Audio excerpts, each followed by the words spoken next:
నమస్తే. మొన్న జరిగిన అసెంబ్లీ సమావేశాల్లో ఖైరతాబాద్ ఎమ్మెల్యే దానం నాగేందర్ కొన్ని సంచలన వ్యాఖ్యలు చేయడం జరిగింది. ముఖ్యంగా బీఆర్ఎస్ వర్కింగ్ ప్రెసిడెంట్ కేటీఆర్ గారు నా భూమిని అన్యాయంగా లాక్కున్నాడని చెప్పేసి కొన్ని వ్యాఖ్యలు చేయడం పెద్ద దుమారంగా మారింది. ఏంటి అసలు దానం నాగేందర్కి సంబంధించిన భూమి ఏంటి, కేటీఆర్ దాన్ని లాక్కోవడానికి గల కారణాలు ఏంటి తెలుసుకునే ప్రయత్నం చేద్దాం. ఎందుకంటే మనతో పాటు ఇప్పుడు ప్రజెంట్ ఖైరతాబాద్ బీఆర్ఎస్ పార్టీ మహిళా నాయకురాలు తాండ్ర మేఘన గారు ఉన్నారు. ముఖ్యంగా ఎందుకంటే ఖైరతాబాద్ నియోజకవర్గానికి సంబంధించిన ప్రతి విషయం పైన ఎక్కువగా తను స్పందిస్తూ ఉంటది కాబట్టి తెలుసుకోవడానికి ప్రయత్నం చేద్దాం. ఒకసారి అక్క నమస్తే. మీ ఎమ్మెల్యే దానం నాగేందర్ గారు కొన్ని సంచలన వ్యాఖ్యలు చేశారు. కేటీఆర్ గారు తమ భూములు లాక్కున్నారని చెప్పేసి అంటున్నారు. ఏం చెప్తారు దాని గురించి? మీ ఎమ్మెల్యే అన్నారు కదా, బ్రాండ్ మాది కానీ ఆ సరుకు మాది కాదు. ఎందుకు అనంటే ఆ బ్రాండ్ మాదే. ఇప్పుడు మన గడ్డం స్పీకర్ గారు ఏమని బీఆర్ఎస్ ఎమ్మెల్యే అన్నప్పుడు అసెంబ్లీలో ఏ వ్యాఖ్యలు అయితే చేసిండ్రో ఆ వ్యాఖ్యలు చేయకుంటుండే. ఇకపోతే ల్యాండ్ గుంజుకున్నారు, నేను నోరు మూసుకున్నా. దయ్యాలు వేద మంత్రాలు చదివి, పంతులు కాకుండా వేద మంత్రాలు దయ్యాలు చదివినని పెద్దోళ్ళు అంటుంటారు. అది దానం నాగేందర్ గారి మాటలలో అర్థమై దయ్యాలంటే ఇట్లా ఉంటాయా. ఎందుకంటే ఆయన రాజకీయ జీవితం చూసినట్టయితే ఆయన రాజకీయ గురువు ఎవరో చెప్పడు, ఆయన రాజకీయ జీవితాన్ని ఇచ్చిందో ఎవరో చెప్పడు. అసొంటి మేధావులకు అసొంటి గొప్ప నాయకులనే ఆయన ఎంత కించపరిచిండో అందరికీ తెలుసు. ఇప్పుడు మన ఏంది ఇప్పుడు మీరు చేసిన వ్యాఖ్యలు ల్యాండ్ల కోసం, మీరు అసలు భూములల్లో మీరేంది అనేది తెలంగాణ రాష్ట్రానికి కాదు పక్క రాష్ట్రాలకు కూడా తెలుసు. పక్క రాష్ట్రాల కూడా మీకు భూముల గురించి మిమ్మల్ని అడుగుతారన్న సంగతి అందరికీ తెలుసు. ఇకపోతే మాదాపూర్లో 12 ఎకరాలు కేటీఆర్. ఆ ల్యాండ్ మొత్తం లోతులకు పోతే తెలుస్తుంది. లోతులకు పోయి దాన్ని ఖచ్చితంగా ప్రజల సమక్షంలో ఆ ల్యాండ్ ఈయనకి ఎట్లా వచ్చింది, పూర్వీకులు అన్నారు కదా, వాళ్ళ తాత ముత్తాతలు ఎట్లా కొనుక్కో పర్చేస్ చేసింది ఏదన్నా వస్తుంది, ఏ రకంగా వచ్చింది, ఏ రకంగా ఆయనకు వస్తే ఏ రకంగా కంపెనీకి ఇచ్చిండ్రు, ఎందుకు కంపెనీకి ఇచ్చింది అనేది బయట పడుతుంది. ఇంకోటి ఏంటంటే ఆ మహనీయుడు రాజశేఖర్ రెడ్డి గారు చనిపోయిన ఆయన వారసుడు జగన్మోహన్ రెడ్డి అయితే ఉన్నాడు కదా, ఈ ల్యాండ్ విషయంలో ఖచ్చితంగా జగన్మోహన్ రెడ్డికి కూడా ఒక మాట చెప్పే ఒక రోజు వస్తుంది, ఖచ్చితంగా చెప్తాడు. ఎందుకంటే నిజాయితీగా చెప్తాడు అన్న నమ్మకం జగన్మోహన్ రెడ్డి మీద మాకుంది. ఇకపోతే ఈయన గురించి ఇప్పుడు కేటీఆర్ గురించి అంత మాట అన్నాడంటే అది ఏం విడ్డూరమే. అది లేదు. ఇప్పుడు ముఖ్యంగా కేటీఆర్ భూములు లాక్కున్నాడు అని చెప్పేసి అంటున్నాడు. అంటే బలవంతంగా లాక్కున్నాడా కేటీఆర్ గారు వాళ్ళ భూములను, దానం నాగేందర్ భూములు? ఆయన ఇప్పుడు భూములు లాక్కునే అంత కేటీఆర్ గారికి లేదు. మీకు తెలుసు, ఒక పొజిషన్ లో ఉన్న మనిషి. ఇంకోటి కంపెనీకి ఇచ్చినా అన్నాడు. కంపెనీకి ఇచ్చినానంటే ఆ భూమి మీకు ఎట్లొచ్చింది, మీరు ఎట్లా కేటీఆర్ గారితో మాట్లాడి, ఇప్పుడు ఇప్పటికీ కేటీఆర్ గారు స్పందిస్తలేరంటే ఆయన మంచితనం. అది దాన్ని ఒక్కసారి కేటీఆర్ గారు నోరు ఇప్పిండ్రంటే అందరికి తెలిసిపోతుంది. అయినా కానీ ఆయన ఒక్క నోరు ఇప్పుతలేదు. అది ఒక కంపెనీకి ఇచ్చిన కంపెనీ వల్ల కేటీఆర్ గారికి ఏం లాభం వచ్చింది? కేవలం తెలంగాణ బిడ్డలకు ఏదైనా జాబ్ వస్తుందన్న దాంతోటే గాని ఇప్పుడు కేటీఆర్ గారు మీ దగ్గరికి వెళ్ళి భూములు లాక్కోనలా ఏమన్నా పెద్ద ఒక ఆయన ఏదైనా కట్టుకొని ఒక ఇల్లు కట్టుకొని ఇంద్రభవనం కట్టుకొని ఇట్లా ఆయన ఉన్నాడా? ఆయన పేరు మీద చేసుకున్నాడా? కాదు కదా. ఈ మీకెట్లొచ్చింది ల్యాండ్ ముందు బయట పడాలి. మీరు అన్నది కరెక్ట్. ఇగో మనిషి మాట్లాడుతా వాళ్ళ చేసిన తప్పులు బయట అంటారు కదా, కర్మ బయట పడుతుంటదని. ఖచ్చితంగా ఈ 12 ఎకరాల కోసం మాత్రం ఖచ్చితంగా ఆరా తీయాలని నేను కూడా మనస్ఫూర్తిగా కోరుకుంటున్నా. ఎందుకంటే నాగేందర్ గారి బాధితులు ఎంతో లక్షల మందిలో ఉన్నారు, లక్షల మందిలో. కొంతమందిని అయితే బయట అమెరికాలో అక్కడిక్కడ ఉన్నోళ్ళు ఇక్కడ భూములు ఉంటే వాళ్ళు ఫ్లైట్ దిగంగానే మళ్ళీ నెక్స్ట్ ఫ్లైట్ ఎక్కి పంపించిన రోజులు కూడా ఉన్నాయి. ఆయనకు కూడా తెలుసు, ప్రజలకు కూడా తెలుసు, చాలా మందికి తెలుసు. ఏందంటే ఎవ్వరు అనలేకపోతారు. అంటే అందరు పేదల భూములు కూడా ఆక్రమించిందని మీరు అంటున్నారు. పేదలయి ఉన్న వాళ్ళే కూడా ఇప్పుడు వాళ్ళకి ఏ సపోర్ట్ లేకుండా కొంచెం చాలా మంది ఎట్లుంటారు, ఏం మాట్లాడలేరు ధైర్యంగా. ఆ మాట్లాడని వాళ్ళ దగ్గర కూడా మీరు ఎన్ని గణం గుంజుకున్నారో తెలుసు. మీ ఇల్లు ఇప్పుడు పునాది ఏ రకంగా వేసుకున్నారో అన్ని తెలుసు. ఇకపోతే మీరు విమర్శలు అంటారా? మీ బుద్ధే అది. ఎందుకు అనంటే ఆయనకు రాజకీయ జీవితం ఇచ్చింది మన ఏంది విష్ణువర్ధన్ వాళ్ళ డాడీ పి జనార్దన్ రెడ్డి గారు.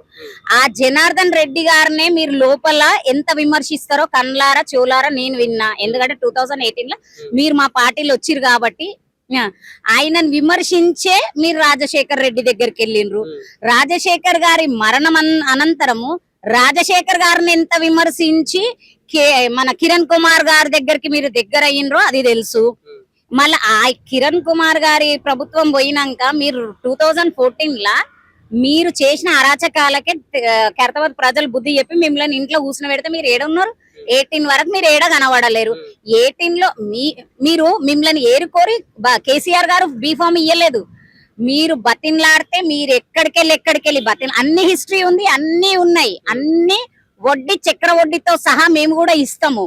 ఏంటంటే మా పార్టీలోకి వచ్చిండు ప్రజలకు ఏమైనా బాగు చేస్తాడన్న ఒక ఉద్దేశమే ఉండే గాని మాకు మేము మా బిఆర్ఎస్ పార్టీ కారు గుర్తు కేసీఆర్ గారి దళం కాబట్టి మేము మీకు పని చేసినాం. గాని ఇంకోటి ఏంటంటే వచ్చిండు ఓకే వచ్చినప్పుడు మీరు ఏముండయ్యా, మీరు బిఆర్ఎస్ లోకి వచ్చినప్పుడు మీరు ఏముండే, మీ దగ్గర గుంజుకోవడానికి మీ దగ్గర ఏముండే, మీకు పదవి లేకుండే. 5 ఏళ్ళు ఫెయిల్డ్ ఎమ్మెల్యే, మీరు ఫెయిల్ అయిన ఎమ్మెల్యే, అదొకటి. ఇంకోటి మీ ఇల్లు ఎట్లుండే, మీరు బిఆర్ఎస్ లోకి వచ్చినాక మీరేం చేసిండ్రు, మీరు బాగుపడ్డారు, కొన్ని ఆస్తులు కూడా పెట్టుకున్నారు. మీ ఇల్లు ఖాళీ పెయింట్ తోటి వేసుకున్న ఇల్లు పునాది, ఇప్పుడు మీరుంటున్న పునాది కేసీఆర్ గారి పుణ్యమే. మీరు పునాదిలు వేసుకొని అంత పెద్ద రాజమహల్ కట్టుకురు అంటే దేనివల్ల బిఆర్ఎస్ ప్రభుత్వంలో మీరు కేవలం మీరు బాగుపడడానికి వచ్చిర్రు. ఇప్పుడు మీరు ఏం లేకుండా వస్తే అన్ని ఇచ్చి పంపించిండు కేసీఆర్ గారు, అన్ని ఇచ్చిండు, అన్ని పెట్టిండు. మీరు ఇల్లు కట్టుకొని అంత పెద్ద టైల్స్, బయట కూడా టైల్స్, అంత పెద్ద భవన్ కట్టుకున్నారంటే ఉట్టిగానే కాదు కేసీఆర్ గారు పుణ్యం. అయినా కానీ మీ పేర్లోనే ఉంది నాగేందర్. పాము కూడా ఏముంటది, పాలు తాగేప్పుడు ఎంత అది ఉన్నా గానీ పాలు తాగుతుంది, పక్కకు పోయి విషం కక్కుతుంది, కాట ఎనిక కూడా ఎనకపోదు. మీ పేర్లోనే ఉంది అది. మిమ్మల్ని ఎవ్వరు ఏమనలేరు అనుకుంటారు. అసెంబ్లీ సమావేశాలు కూడా ఒక మాట అన్నాడు, నా సంగతి తెలియదు బిడ్డ బయట తిరగని అని చెప్పేసి కొంతవరకు బిఆర్ఎస్ నాయకుల పైన వ్యాఖ్యలు చేసిండు కదా. ఆయనకు అలవాటు అది. దమ్కి అంటారు కదా, దమ్కిలు ఇయ్యడం, వెనకలకెళ్ళి వాళ్ళ ఉంటారు బటనగాన్లు ఉంటారు, వాళ్ళతోటి పోయి వాళ్ళని దమ్కిలు ఇప్పియడం, చేయడం, కొట్టిపియడం ఆయనకు అలవాటు, వెన్నెతో పెట్టిన విద్య. గాని గసోంటి దమ్కిలకు భయపడి ఉంటే ఈ కేసీఆర్ గారి దళము ఇంత తెలంగాణను సాధించేదా? తూతుమ్మడు గాని దమ్కీలా ఉంటారు అవి. బాగా చెప్తా, మీకు దమ్ము ధైర్యం ఉంటే ముంగడ బీచ్ చౌరస్తాలో వచ్చి దమ్కి ఇవ్వండి చూద్దాం. ఇదే తెలంగాణ బిఆర్ఎస్ ప్రభుత్వానికి. మీరు అంతేంది, మీరు దమ్కిలు పక్కన పెట్టండి, మీరు ఇట్లా గుండె మీద చేసుకొని బజార్లకు వచ్చి బీచ్ రోడ్లకు వచ్చి మీరు ఒప్పుకోండి. ఏమని, నేను బిఆర్ఎస్ నాయకున్నాను. ఇప్పుడు క్లియర్ చిట్ ఇచ్చేసిండు కదా, గడ్డం క్లీన్ చిట్ ఇచ్చిండు బిఆర్ఎస్ అని. బిఆర్ఎస్ అన్నప్పుడు మీరు నోటితోటి ఒక్క మాట ఒప్పుకోండి. గిదే ఇంద్రమ్మ బొమ్మ ఉంది కదా, గిదే బాబా అంతేంది బాబా సాహెబ్ అంబేద్కర్ స్టాచ్యూ దగ్గర గీడ లీలావాడి. నేను బిఆర్ఎస్ ఎమ్మెల్యేనే, బీఫామ్ మీద గెలిచిన నేను బిఆర్ఎస్ ఎమ్మెల్యేనే, వచ్చే ఎన్నికల వరకు బిఆర్ఎస్ పార్టీలోనే ఉన్నా అని ఒక్క మాట ఒప్పుకోమన్నాను. ఇంకోటి, లాస్ట్ డే అసెంబ్లీలో మాట్లాడుతుండే, ఏమని మాట్లాడుతున్నాం, సీఎం గారిని వాళ్ళ ఫ్యామిలీని తిడుతున్నారని. ఏ సీఎం గారిని పేరు వల్కనికే కూడా దమ్ము లేదు, ధైర్యం లేదు. ఆయన పేరు మెన్షన్ చేస్తలేడు. కేసీఆర్ గారిని అయితే ఇప్పుడున్న మన గుంపు మేస్త్రి బాగా తిడుతుంటాడు, అది మొత్తం ఆ ఫ్యామిలీని తిడుతుంటాడు, బిడ్డని తిడుతుంటాడు, కొడుకుని తిడుతుంటాడు, అల్లుని తిడుతుంటాడు, బిఆర్ఎస్ పార్టీని తిడుతుంటాడు, కేసీఆర్ గారిని తిడుతుంటాడు. మళ్ళీ మీరు ఎవరికి ఒత్తాసు వలికినట్టు, రేవంత్ రెడ్డికి వలికినట్ట, కేసీఆర్ కి వలికినట్ట? మీ మాట మీద నిలకడ, నీటి మీద బుడగ లాంటి మాటలు మీరు మాట్లాడుతారు. ఈ ఉట్టుటి ధమ్కీలకు భయపడే అంత కాదు కేసీఆర్ గారి దళం అంటే. మాకు కూడా దమ్ము ధైర్యం ఉంది, మేము బాజాప్తా మాట్లాడతాం. ఎందుకంటే మీ దగ్గర వచ్చి మీ అంతేంతమ్మి ఇప్పుడు రాజీనామా చేయమని నేను పోటీ చేస్తా. ఇప్పుడు రాజీనామా నాగేందర్ గారిని చేయమను. అంత సత్తా ఉంటే ఎప్పుడో చేస్తున్నా. బరాబర్ నేను కాంగ్రెస్ లో ఉన్నా, కాంగ్రెస్ పార్టీకి మారిన నేను నా కండవ ఊకుకే ఏ ప్రభుత్వం ఉంటే ఆ ప్రభుత్వంలో పోవడం నా హాబీ. నా ఆస్తులు కాపాడుకోవాలి, కూడబెట్టుకోవాలంటే నేను పార్టీలు మారుతుంటా అని ధైర్యంతో చెప్పమని. అసలు ధైర్యం లేనైనా కానీ ఒకవేళ అట్లా చెప్తే ఇప్పుడు రాజీనామా చేయమని నేను ఎమ్మెల్యేగా పోటీ చేస్తా, ఆయన టక్కర్ నేను ఇస్తా, రెడీయా మీరు? రెడీ 110%. నాకు మా పార్టీ టికెట్ ఇచ్చినా ఇవ్వకున్నా నేను చెప్తున్నా సెల్ఫ్ గా ఇస్తా, నేను ఆయనకు పోటీ ఇస్తా. ఎందుకంటే ఆయన ఏ రోజు ప్రజల కోసం ఆలోచించాడు, ఏ రోజు అంత అంటే ఆయన ఇప్పుడు ఈ మొన్న ఎంపీ ఎలక్షన్స్ లల్లా సొంత రక్తం పంచుకొని పుట్టిన అన్న మన బిఆర్ఎస్ పార్టీ నుండి ఎవరు ఈయన పద్మరావు గౌడ్ ఆయన పోటీ చేస్తుంటే ఆయన కోసం ప్రచారం చేసిండు ఇదే ఖైరతాబాద్ కాన్స్టిట్యున్సీలో. మళ్ళీ మీకెందుకు చేయలేడు? మీ అన్న, మేమేమన్నాం. అట్లనే మీ దగ్గర ఎవరెవరైతున్నారో, మీ అన్ని రైట్ హ్యాండ్లు చెంచలు ఎవరు ఉన్నారో వాళ్ళు మీరు ఓడిపోవాలనే ఉన్నది. నేను చెప్తున్నా, ఎవ్వరో కాదు, ఆయన పక్కకున్న చుట్టూన్నోళ్ళే ఆయన ఓడిపోవాలని కోరుకుంటారు. లోపలనేమో అన్న అన్న అంటారు, బయటకు వచ్చి ఈ ఇల్లు కట్టుకున్న అరైతురే మాట్లాడతారు. నేను చెవులతోటి విన్నా. నేను ఇప్పుడు ఏమంటున్నా అంటే, ఈయనతోటి ఎక్స్పెక్టేషన్ ఏం చేయలేము, ఎందుకంటే ఈయన బుద్ధే ఇది. ఇప్పుడు ఆయన రాజకీయ జీవితంలో ఆయనకి ఎంత సపోర్ట్ చేసిండ్రో, ఎంతెంత ఆయనకు అంటే ఒక హోదా ఇచ్చి, ఒక మినిస్టర్ ఇచ్చి, ఒకటి మంచిగా చేరదీసిండ్రో, అటువంటి మహానాయకులనే ఈయన కాళ్ళతోటి తన్నిన రోజులు ఉన్నాయి, కేవలం ఈయన స్వార్థానికి. అటువంటిది కేటీఆర్ గారిని అనడం అయితే తప్పులేదు. ఇకపోతే ఆ ల్యాండ్ అయితే ఖచ్చితంగా ఎంక్వైరీ జరగాలి. ఎంక్వైరీ జరిగితే ఆయన 12 ఎకరాలు కేటీఆర్ గారు తీసుకొని ఫామ్ హౌస్ కట్టుకుండా, లేక ఈయన లెక్క ఒక ఇల్లు కట్టుకుండా అది చూపియాలి. 12 ఎకరాలలో 12 ఎకరాలు మీకు ఎట్లొచ్చింది, మీరు ఏం చేస్తే వచ్చింది, మీ పూర్వీకులు ఏ రకంగా లింక్స్ ఉంటాయి కదా, అవన్నీ బయటపడతాయి, ఖచ్చితంగా బయటపడతాయి.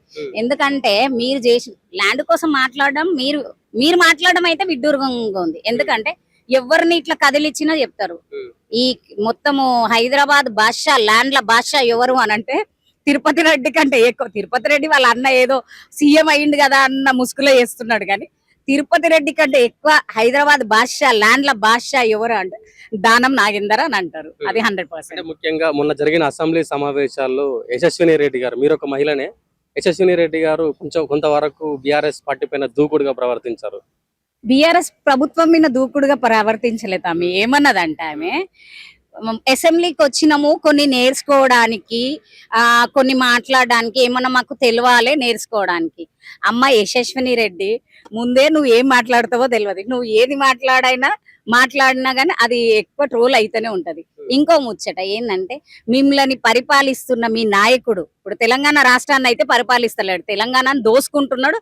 పేద ప్రజలని మొత్తం సొమ్ము దోచుకొని ఆయన షోకులు పూరి చేసుకుంటున్న గుంపు మేస్త్రి గారు యశస్విని రెడ్డి అన్ని నేర్చుకున్నాకనే, అది స్కూల్ కాదు నేర్చుకోవడానికి. ఇప్పుడు వాళ్ళ గుంపు మేస్త్రి, ఇప్పుడు సీఎం రేవంత్ రెడ్డి మా పైసలతోటి ఇప్పుడు చదువుకుంటున్నాడు, ఇప్పుడు కాయిస్లు పూరి చేసుకుంటున్నాడు, ఇప్పుడు పోయి 2 రోజులల్లా సర్టిఫికేట్ తెచ్చుకుంటున్నాడు అన్న ఒక ధీమా, అంటే ఒక అయోమయంలో తెలంగాణ ప్రజలు ఉంటే యశస్విని రెడ్డి కరెక్ట్ గా నిజాలు చెప్పింది. అంటే వాళ్ళ కేబినెట్ లో ఉన్నోళ్ళకి ఏమీ రాదు, చదువులేని సన్నాసులు అందరూ ప్రజలకు మంచి చేయాలని కాదు, ఉన్నదంతా దోసుకొని ఈ 5 ఏళ్లలో ఎక్కడన్నా దాచుకోవాలన్న నినాదంతో వచ్చిర్రు. యశస్విని రెడ్డి నేర్చుకోవడానికి ఓరు అసెంబ్లీకి, అన్ని తెలిసినాక ప్రజా సమస్యల కోసం మాట్లాడడానికి వెళ్ళాలి, ప్రజల కోసము నిలదీయడానికి వెళ్ళాలి. మొన్న విజయశాంతి గారు ఒక మాట హార్ట్ఫుల్ గా థ్యాంక్ యూ ఆమె. ఎందుకంటే ఒక పార్టీలో ఉన్నా గానీ ఆమె నిలదీసింది. ఆ నిలదీసే తత్వం విజయశాంతి గారికి ఎంత గట్టిగా, నాకు చాలా మంచిగా అనిపించింది. పార్టీలో ఉన్నప్పుడు నిలదీయాలి, పార్టీ నుండి బయటికి పోయినాక పార్టీ మీద నిందలేయడం కాదు. పార్టీలో ఉన్నాక పార్టీలో 100% కరెక్ట్, మంచి అనిపించింది.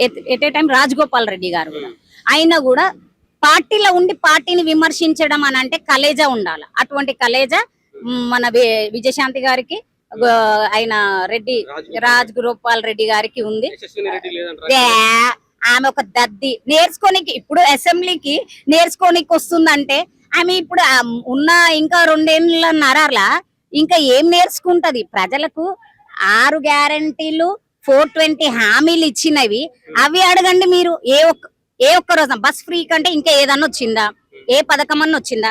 మనకు పింఛన్లు ఎక్కువ అయినాయా? తులం బంగారం ఇన్ని పెళ్లిళ్ళు అయినాయి. మహిళల గురించి ఏం అడిగినరండి? మహిళలకు ఈమె సీతక్క రీల్స్ కు పనికొస్తుందని ఇన్ని రోజులు అనుకోలేదు, కానీ ఆమె రీల్స్ కే పరిమితం. ఏమో మాట్లాడుతుంది సబితా ఇంద్రారెడ్డి గారి గురించి.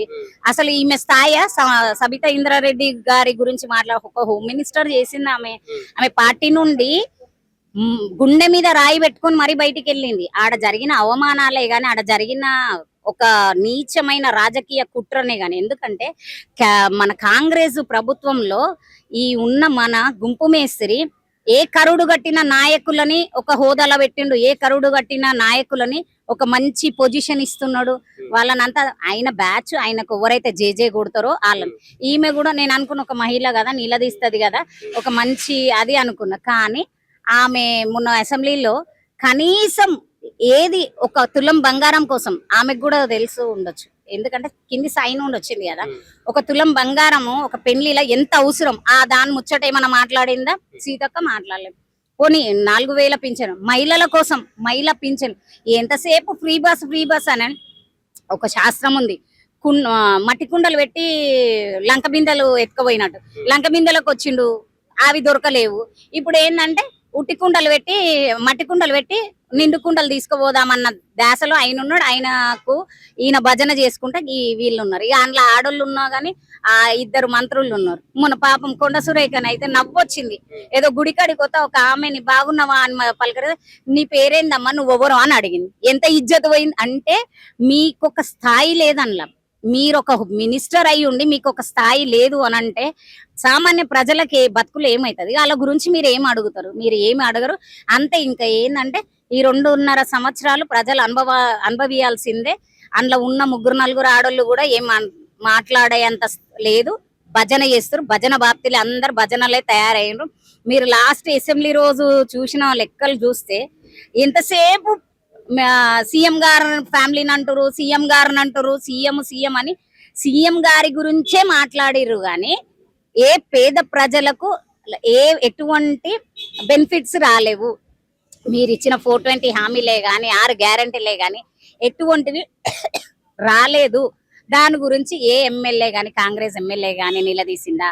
కాంగ్రెస్ ఎమ్మెల్యే లేడీలు ఎవరన్నా, ఆడవాళ్ళు ఉన్నారు, ఎవరన్నా నిలదీసిరా? ఇంతే. కానీ ఇంకోటి లాస్ట్ ముచ్చట ఏంటంటే, ధమ్కీలకు భయపడేటోళ్ళం కాదు మేము.